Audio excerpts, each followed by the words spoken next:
सुप्रभात छात्रों, आज हम हिंदी व्याकरण का पाठ 3 संधि पढ़ेंगे, जिसको हम अंग्रेजी में जॉइनिंग बोलते हैं। तो सबसे पहले हम देखते हैं कि संधि शब्द का अर्थ क्या है और फिर उसके बाद हम उसकी परिभाषा देखेंगे। तो संधि का अर्थ है मेल, यानी जब हमें कहते हैं कि हमें संधि करनी है यानी मेल करना है या फिर जोड़ करना है। व्याकरण में यह मेल दो वर्णों के निकट आने पर होता है, ठीक है। यानी कि जब हमें संधि करते हैं तो उसमें हम वर्णों का मेल करते हैं, शब्दों का या वाक्य का मेल नहीं करते हैं। तो यहाँ वर्णों का मेल होता है।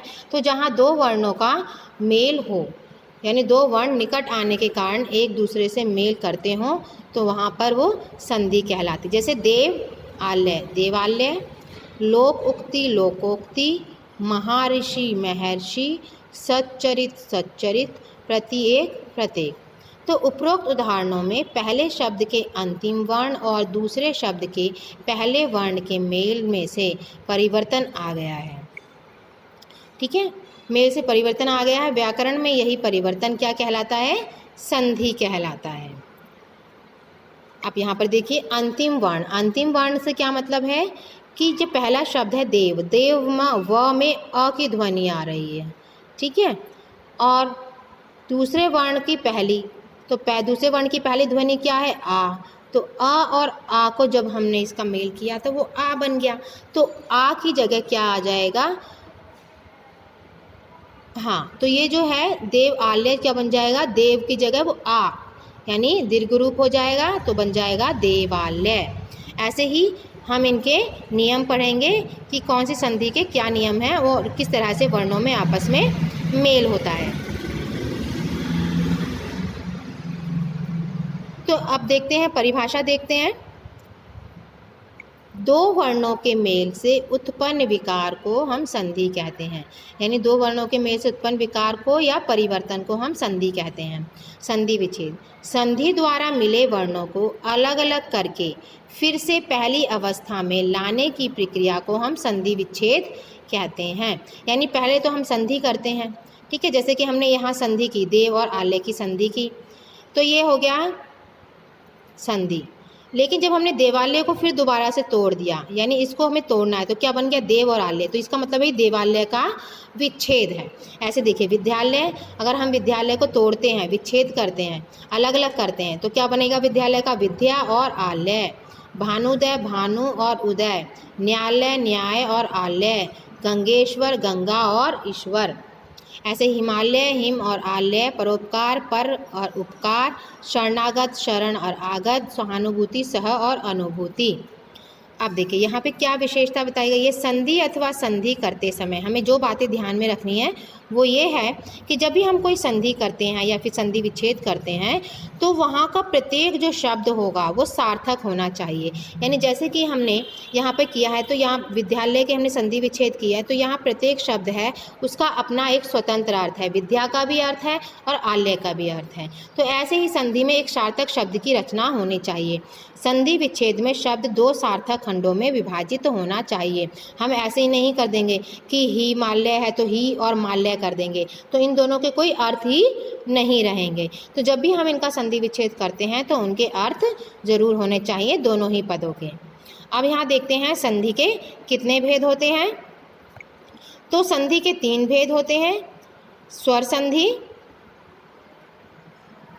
व्यंजन संधि और विसर्ग संधि। स्वर संधि, अब देखते हैं, सबसे पहले हम स्वर संधि देखते हैं।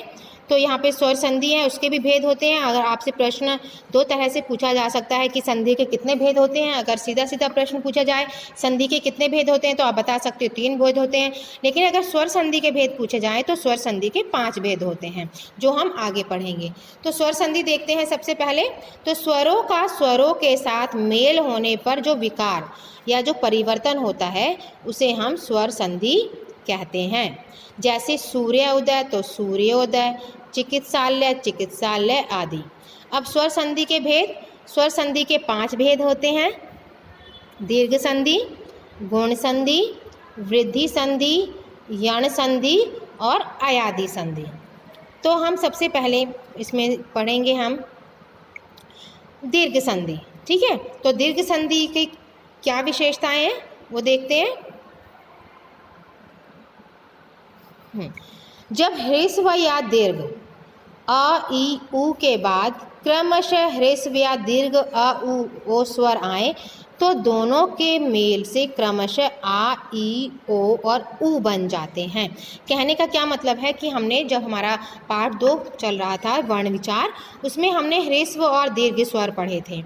तो जैसे यहाँ पे उदाहरण देखिए, जो आ है वो ह्रस्व है और इसका दीर्घ रूप क्या होगा? आ। ठीक है। ऐसे ही ई क्या है? ये ह्रस्व है और इसका दीर्घ रूप है ई। ऐसे ही ये ह्रस्व उ है और इसका जो दीर्घ होगा ये उ होगा। ठीक है।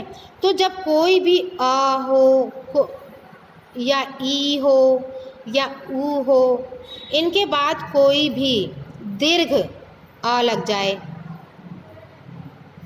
तो वो क्या बन जाते हैं? दीर्घ रूप बन जाते हैं उनके।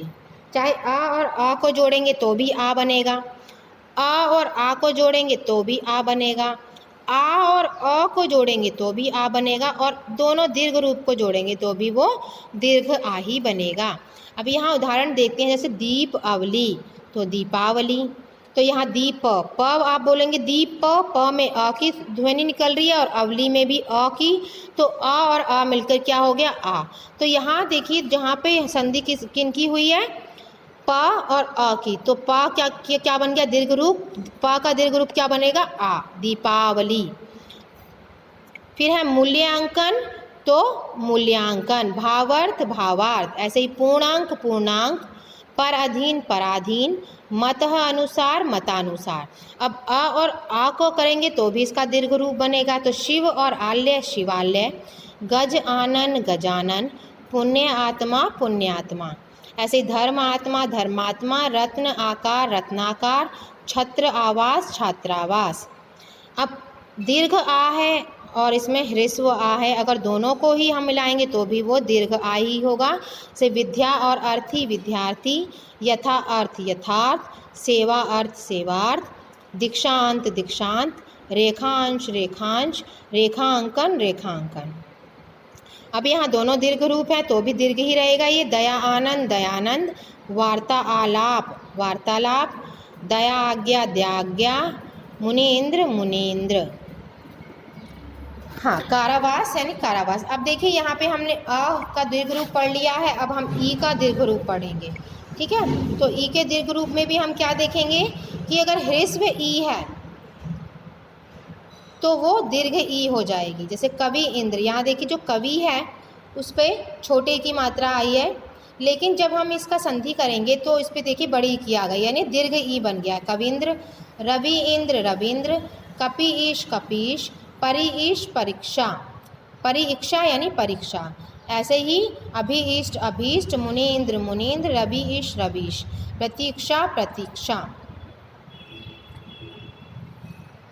अब योगी, अब बड़ी ई है यानी दीर्घ ई है और ह्रस्व ई है तो भी दीर्घ ई रहेगी।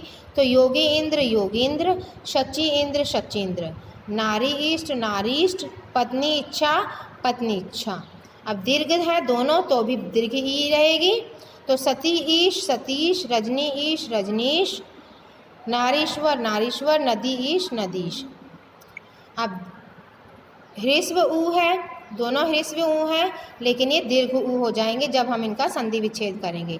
तो लघु उत्तर लघुत्तर, भानुदय भानुदय, साधु और उत्सव साधुत्सव, सूक्ति सूक्ति, सिंधूर्मी सिंधूर्मी, लघुर्मी लघुर्मी, भूत्सर्ग भूतर, वधूत्सव वधूत्सव, सरयूर्मी सरयूर्मी, भू ऊर्जा भूर्जा, वधूर्मी वधूर्मी, भू ऊष्मा भूष्मा। तो इस तरह से आज हमारा स्वर संधि का वृद्धि संधि पूरा हो गया है। तो कल की क्लास में हम इसके गुण संधि और बाकी संधियों के भेद पढ़ेंगे। तो आज के लिए इतना ही। Good bye everyone.